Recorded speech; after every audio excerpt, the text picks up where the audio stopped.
For this problem, we want to start by simplifying on each side.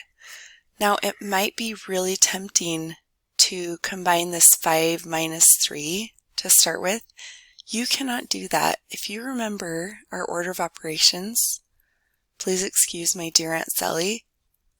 So parentheses come first, followed by exponents, and then multiply and divide. Adding and subtract are last. So if you subtract, well, you have not multiplied this 3 in yet, and so you cannot subtract these first. So that's probably the most common error I see. Just make sure, don't subtract. You've got to remember your order of operations, multiply before subtracting. So we still have that 5 out front. We have negative 3 times x, so minus 3x. Also, the negative needs to multiply in the inside. So negative 3 times 4, we get negative 12. Notice when there's a negative number multiplied by these two terms, it changes both signs. So it's now a negative 3x, and then this term also became negative.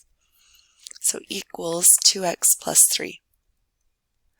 Let's continue to simplify on each side. So I have 5, that's a like term, with negative 12.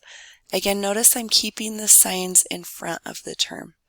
So 5 minus 12, I'm going to get a negative 7 minus 3x equals 2x plus 3. Okay, let's go ahead and do minus 2x. We want to combine our x terms on one side.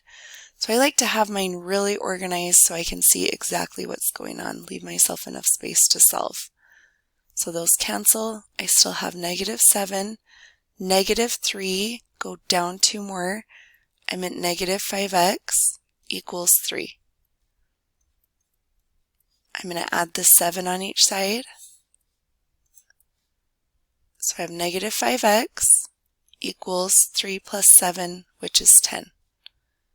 And then divide by negative 5. And I end up with x equals negative 2. Now, if you want to check this answer, you can substitute it back in at the beginning and make sure it works out even on both sides. But just watch, these first two steps are the ones where I see students make errors most, subtracting these two or distributing that negative number incorrectly. So just take your time, and if you need to, use a calculator. You know, you can do negative 3 times 4 in your calculator just to double check and make sure you're understanding that.